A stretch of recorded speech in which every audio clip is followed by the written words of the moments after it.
Hi, today we are going to discuss about a child, a 6 week old child with a normal perinatal history born of non consanguineous marriage, developed cough which lasted for about a week, but the cough was intense enough requiring admission in a nearby hospital. But during the admission period, the child had a brief period of apnea along with cyanosis, as a result of which the child was referred to our institute. During the transport period, also, the child had another episode of apnea and cyanosis, promptly revived with bag and mask ventilation. At ER, the child had an episode of hypoglycemia treated appropriately. Look at the child. Look at the child, how the child is coughing. சரிடா சரிடா The child has been coughing like anything without any intervening inspiration. There is no inspiration in between cough. That is the clue. Basic routine investigation revealed the following. Look at the total count. The total count was 70,000 cells per cubic millimeter. And look at the lymphocyte count, it was 70 percentage. And the absolute lymphocyte count comes around 42,000 cells per cubic millimeter. What is this? Is it a bacterial infection, viral infection, bronchiolitis, lung malformation, foreign body aspiration? What is this? But majority of you know the answer. Whenever you have bouts of cough without any intervening inspiration along with absolute lymphocytosis, there is only one diagnosis. So, what is this? Yes, as you all know, this is a case of pertussis. And nasopharyngeal swab sent for PCR analysis turned out to be positive for Bordetella pertussis. You are correct. But what is the WHO criteria? How to diagnose pertussis in your OP practice? Previously, the diagnosis, the criteria says that cough more than 2 weeks along with one of the following should be present. But at present, cough of lasting for any duration, even 3 days, 4 days also can be taken into account along with paroxysmal cough. Cough suddenly comes and suddenly goes, lasting for about a minute or two. Post-tussive vomiting, coughing, coughing, coughing, coughing, followed by vomiting, along with or without a loud inspiratory stridor or otherwise known as whoop. So this is the basic WHO criteria. But to all my postgraduates, what are all the most common findings that you cannot miss? By just looking into these findings, by just asking these three simple questions, you can diagnose pertussis. Look at one more video right now of some other child.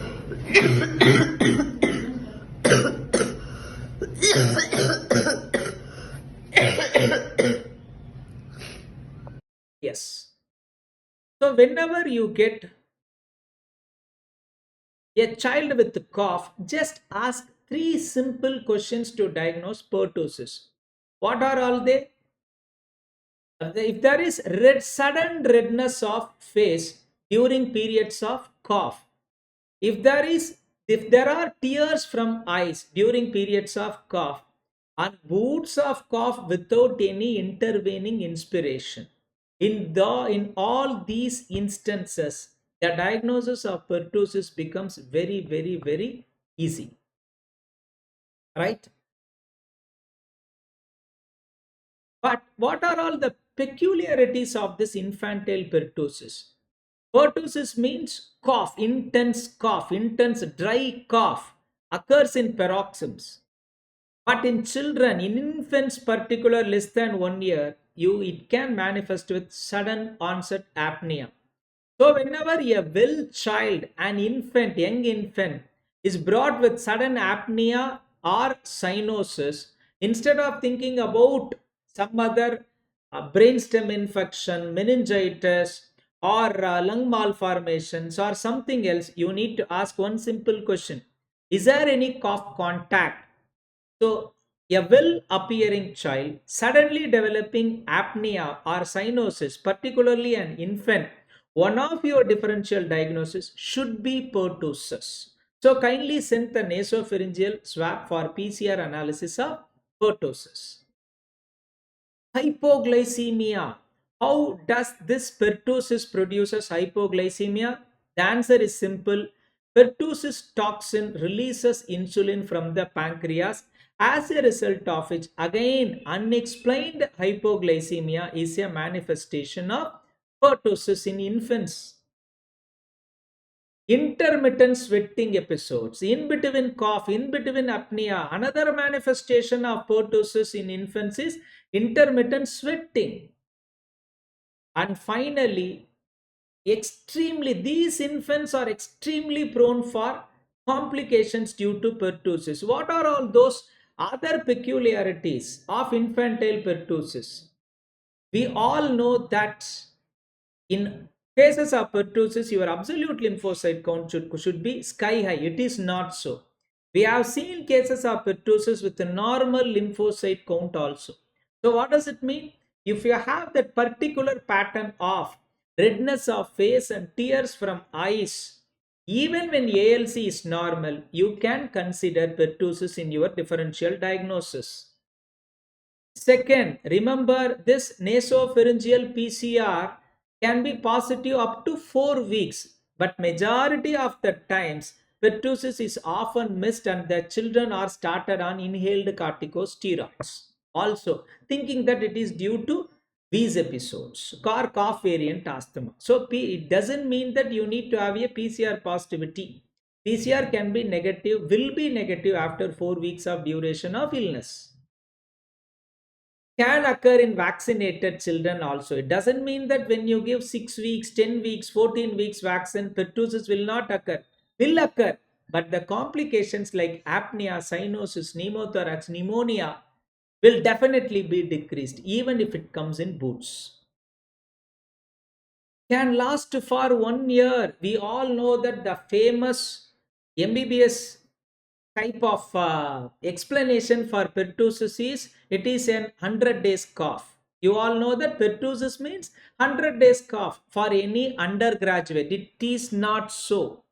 In infants, bouts of paroxysms of pertussoid cough can last up to 1 year of age.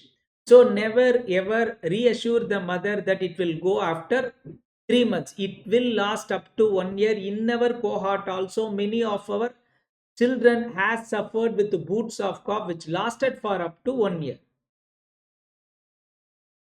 What does it mean? Whenever you have a high total count, it doesn't mean that you need to have your lymphocytosis. And absolute lymphocytosis means in infants more than 8,000 is said to be absolute lymphocytosis. Extreme leukocytosis, if the total count is more than 3,000 cells per cubic millimeter, it means that the children are prone for complications.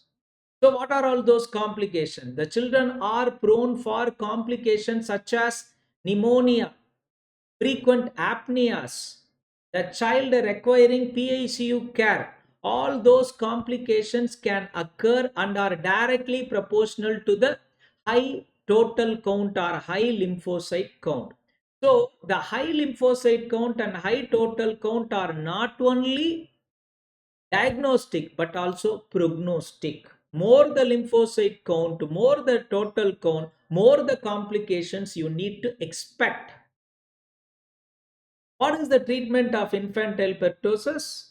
There are, you need to give either it can be erythromycin, clarithromycin, azithromycin, and at times cotrimoxazole. But majority of us are following azithromycin 10 mg per kg per day for 5 days.